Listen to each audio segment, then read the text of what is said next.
प्रधानमंत्री नरेंद्र मोदी ने सेना को इतना मजबूत बनाया है आज की डेट में कि भारत से भिड़ने की हिम्मत ना चीन में है ना पाकिस्तान में। सीधे सीधे पाकिस्तान को तो सिर्फ 22 मिनट में उसका भूत बनाकर दिखा दिया गया, लेकिन नरेंद्र मोदी अभी रुकने वाले नहीं। सेना के लिए ऐसे ऐसे हथियार और ऐसी ऐसी तकनीक मोदी लेकर आ रहे हैं जिसे देखकर पूरी दुनिया हिल रही है। नरेंद्र मोदी की तैयारी नेक्स्ट लेवल की चल रही है और अब तो भारत वो टेक्नोलॉजी लेकर आ गया जो पाकिस्तान की रेल बना देगा। अब तक यह माना जाता था कि मिसाइल को जमीन पर बने लॉन्चर, वॉरशिप या एयरक्राफ्ट से लॉन्च किया जाता है। कुछ मिसाइलों को गाड़ियों से भी लॉन्च किया जाता है, लेकिन अब भारत ने ट्रेन से मिसाइल लॉन्च करने की तकनीक हासिल कर ली है। भारत के अलावा सिर्फ रूस, चीन और नॉर्थ कोरिया ने रेल लॉन्चर का टेस्ट किया कि मतलब आप ट्रेन से ही रॉकेट लॉन्च कर दें। ओडिशा के चांदीपुर इंटीग्रेटेड टेस्ट रेंज से ट्रेन से लॉन्च होने वाली अग्नि प्राइम मिसाइल का टेस्ट किया गया, जो परमाणु हथियार भी ले जा सकती है। इसके लिए ट्रेन को विशेष तौर पर डिजाइन किया गया है। यह ट्रेन देश के हर उस कोने तक जा सकती है जहां रेल लाइन बिछी हुई है। टेस्ट के दौरान मिसाइल ने तय रेंज की दूरी तय करते हुए टारगेट पर सटीक निशाना लगाया। ये देखिए ट्रेन है, ट्रेन से भाई उड़ गया अपना।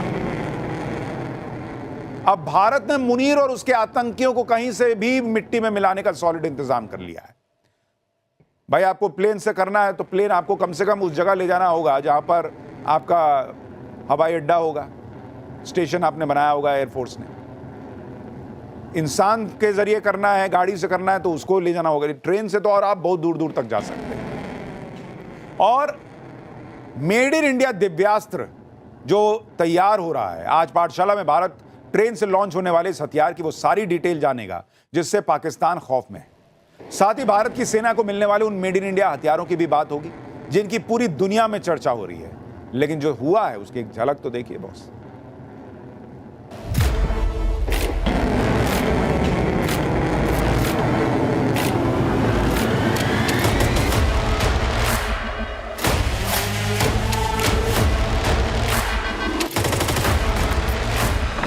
सबसे पहले बात अग्नि प्राइम मिसाइल की, जिसे भारत की नेक्स्ट जनरेशन मिसाइल कहा जा रहा है। खुद रक्षा मंत्री राजनाथ सिंह ने अग्नि प्राइम मिसाइल के रेल लॉन्चर से अग्नि प्राइम मिसाइल के कामयाब टेस्ट की जानकारी दी और इसे भारत के डिफेंस के लिए गेम चेंजर बताया।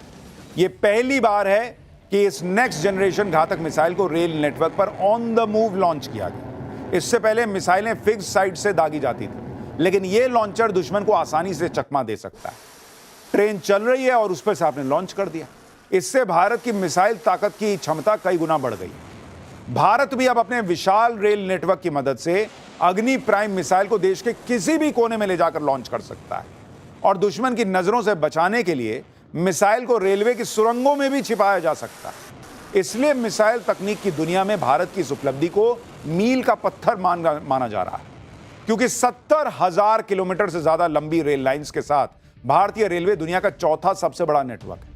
उत्तर में जम्मू कश्मीर के बारामूला से, पूर्व में मिजोरम के साइरंग तक और पश्चिम में गुजरात के ओखा से दक्षिण में कन्याकुमारी तक, यानी देश के चारों कोनों तक रेल की कनेक्टिविटी। आप सोचिए कि जब ट्रेन पर आप मिसाइल रखकर, जिसमें आप परमाणु हथियार भी ले जा सकते हैं, आप सोचिए उसको कहां कहां मार सकते हैं। चलती ट्रेन से मिसाइल लॉन्च की जिस मॉडर्न तकनीक का टेस्ट किया गया, उसे भारतीय सेना के लिए गेम चेंजर क्यों कहा जा रहा है, यह भी बताता हूं। इसकी खासियत देखिए। पहली खासियत, कैनिस्टराइज्ड लॉन्च सिस्टम। इसमें मिसाइल को एक मजबूत कैनिस्टर यानी कंटेनर में रखा जाता है। मिसाइल को इस कैनिस्टर से ही बिना किसी खास तैयारी के कुछ ही मिनटों के अंदर लॉन्च किया जा सकता है।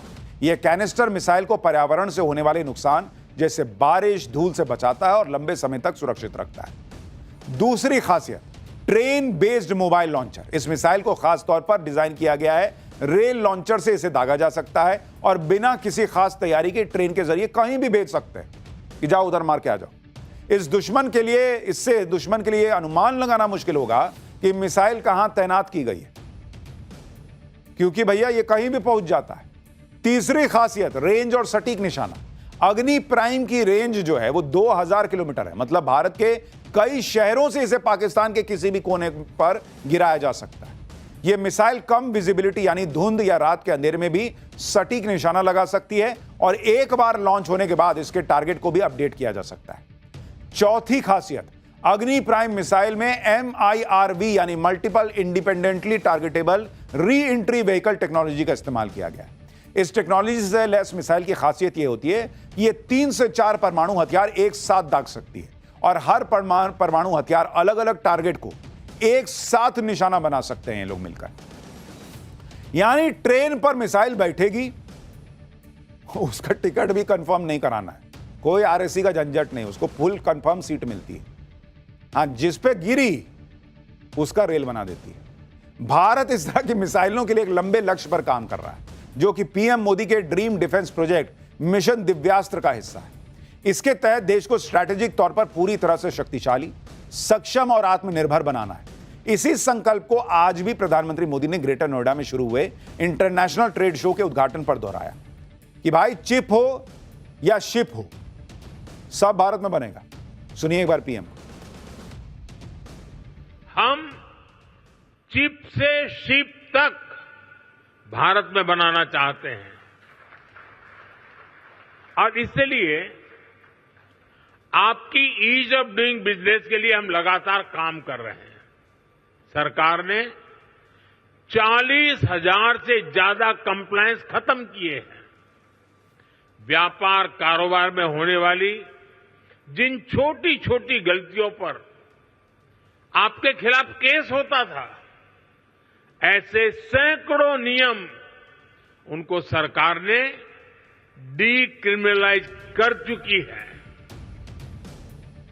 यानी घर में जो आंदोलन चल रहा है, आंदोलन के नाम पर चल रहा है, से लेकर पाकिस्तान और बाहर बैठे लोगों सबका इलाज करने की तैयारी चल रही है। लेकिन घर में जो चल रहा है उसकी बात करना जरूरी है, क्योंकि पाठशाला में अगली क्लास आई लव मोहम्मद के बाद I love Mahadev, I love Ram, I love Durga, क्या गजब हो गया है। I love Mohammad versus I love Mahadev, Navratra पर बवाल मचाने की साजिश हो रही है क्या? अब इसका चैप्टर। आई लव मोहम्मद को लेकर कई दिनों से बड़ा बवाल मचा हुआ है, लेकिन अब इस विवाद में नया मोड़ आ गया। आई लव मोहम्मद पर बवाल तो आपने देखा, अब इसके जवाब में आई लव मोहम्मद की सुनामी की बात करता हूं। आई लव महादेव जबरदस्त ट्रेंड हो रहा है। सोशल मीडिया पर आप चले जाइए, आपको आई लव महादेव के पोस्ट दिख रहे हैं। सोशल मीडिया में डीपी से लेकर रील्स, पोस्ट सब इसी के दिख रहे हैं। कई गली मोहल्लों तक आई लव महादेव के पोस्ट लग चुके हैं, जिसमें आई लिखा है, लव है, दिल में महादेव की फोटो है और नीचे महादेव। मतलब गजब ही चल रहा है। आई लव महादेव के बैनर पोस्टरों की सुनामी आ गई। और सिर्फ आई लव महादेव ही नहीं, अब तो आई love Ram, I love Durga और इसी तरह से कितने ही ट्रेंड चल रहे हैं। मतलब गदर मचा हुआ है। हां, सर तन से जुदा के नारे नहीं लग रहे हैं। कुछ लोग आई लव महादेव के इस ट्रेंड पर भड़क भी रहे हैं, लेकिन अगर आई लव मोहम्मद सही है तो आई लव महादेव में क्या गलत है? यह सवाल लोग कर रहे हैं। आई लव मोहम्मद और आई लव महादेव को लेकर कैसे माहौल गरमा रहा है। यूपी से महाराष्ट्र तक ये क्यों ट्रेंड करने लगा है आई लव महादेव। साधु संतों के शंखनाद और हर हर महादेव के नारे आई लव महादेव ने कैसे गजब माहौल बना दिया है। आई लव महादेव ट्रेंड को आई लव मोहम्मद का जवाब बताया जा रहा है। कानपुर में बरावफात के जुलूस में आई लव मोहम्मद का पोस्टर लगा था, जो पहले कभी नहीं लगा था। पुलिस ने पोस्टर को हटवा दिया। आरोप लगे कि कुछ लोगों ने हिंदुओं के धार्मिक पोस्टरों को नुकसान पहुंचाया था। इसी पर पुलिस ने एक्शन लिया, लेकिन नैरेटिव पूरा बन गया कि आई लव मोहम्मद बोलने या पोस्टर लगाने पर पुलिस एक्शन ले रही, जबकि ऐसा कुछ था भी नहीं। आपको कानपुर की घटना का अपडेट भी दूंगा, लेकिन पहले देखिए कि इसके बाद कैसे आई लव महादेव ट्रेंड करने लगा। वाराणसी से लेकर मुंबई तक आई लव महादेव का भयंकर ट्रेंड चल रहा है। गली मोहल्लों से लेकर हाईवे तक आई लव महादेव के नारे गूंज रहे हैं। महाराष्ट्र में किस तरह से आई लव महादेव का ट्रेंड लोगों के सिर चढ़कर बोल रहा है, पहले वो देखिए। मुंबई की सड़कों पर आई लव महादेव और आई लव श्री राम के पोस्टर बैनर लग गए। लोग अपने हाथों में ये पैम्फलेट लेकर नारे लगा रहे हैं। लोगों का कहना है कि आई लव मोहम्मद से किसी को कोई दिक्कत नहीं है, परेशानी नहीं है। अगर आई लव मोहम्मद का नारा लग रहा है तो हम आई लव महादेव का नारा लगाएंगे। सुनिए पब्लिक क्या कह रही है। आई लव महादेव और आई लव श्री राम के यहाँ पर पोस्टर बैनर लेकर के यहाँ पर खड़े हुए हैं। आई लव मोहम्मद में कोई विरोध नहीं है, लेकिन जिस तरह से कहीं बाहर की साजिश तो नहीं है, उसको देख के तो थोड़ा डाउट हो रहा है, इसलिए हमने जवाब में आई लव महादेव का दिया। और आज के तारीख में हम लोग इसके जवाब में आई लव महादेव का जवाब दिया है। ये छत्रपति शिवाजी महाराज का देश है, जय महाराष्ट्र। हम लोग कट्टर हिंदुत्व और किसी का विरोध नहीं करते। अगर हमारे धर्म और हमारे खिलाफ आएगा तो हम लोग हर हर महादेव का नारा लगाएंगे। उत्तर प्रदेश में तो आई लव महादेव का भयंकर क्रेज दिख रहा है। कानपुर से आई लव मोहम्मद का नारा निकला था, तो कानपुर से 332 किलोमीटर दूर वाराणसी से आई लव महादेव का नारा निकला। वाराणसी में संत समाज आई लव महादेव के रंग में दिखा। साधु संतों के हाथों में भी आई लव महादेव के पोस्टर और बैनर दिख रहे हैं। काशी के मंदिरों में मंत्रोच्चार चल रहा है और शंखनाद के बीच आई लव महादेव के नारे गूंज रहे हैं। लोग हाथों में आई लव महादेव का पोस्टर लेकर पूजा कर रहे हैं। यह दिखाने की कोशिश की जा रही है कि इस मामले में हिंदू एकजुट है। भाई, जो लोग आई लव मोहम्मद का पोस्टर लेकर निकले उन्होंने यही दिखाने का प्रयास किया। फेक नैरेटिव में फंस गए कि भाई पोस्टर को हटाया गया और पोस्टर लाया गया था आई लव मोहम्मद का, इसलिए ये सब हो गया, जबकि ऐसा हुआ नहीं था। लेकिन सब ने दिखाया कि भाई हम भी आगे लेके देखो, हम एक हैं। वैसे ही अब ये मैसेज दिया जा रहा है कि आई लव महादेव का पोस्टर लेकर हिंदू एक। आई लव महादेव का क्रेज सोशल मीडिया पर भी दिख रहा है। हर दूसरे इंसान की सोशल मीडिया प्रोफाइल पर आई लव महादेव का पोस्टर दिख रहा है। लोग अलग अलग तरह से महादेव के प्रति अपने प्रेम को दिखा रहे हैं। एक नारे का जवाब देने के लिए शुरू हुआ यह कैंपेन अब जेनजी के लिए क्रेज की तरह हो गया है। इस कैंपेन से नेता भी जुड़ रहे हैं। महाराष्ट्र के मंत्री नितेश राणे ने सोशल मीडिया पर आई लव महादेव का पोस्टर शेयर किया, जिसमें लिखा है कि शिव ही सत्य है, शिव ही अनंत है, शिव अनादि है, शिव भगवंत है। आई लव महादेव के साथ आई लव महाकाल भी ट्रेंड हो रहा है। मुंबई के गरबा पंडालों में लड़कियां और महिलाएं आई लव महाकाल के पोस्टर लेकर आ रही हैं। ये देखिए, मां दुर्गा की भक्ति में आयोजित गरबे में महाकाल का नारा भी गूंज रहा है। मुंबई में इस कैंपेन का गजब असर दिख रहा है। गरबा खेलने आ रही महिलाएं और लड़कियां हाथों में आई लव महादेव के पोस्टर लेकर आ रही हैं। आई लव महादेव का नारा और पोस्टर एक तरह से हिंदू पहचान का प्रतीक बन गया है। यानी आई लव मोहम्मद के जवाब में आई लव महादेव भयंकर ट्रेंड होने लगा है।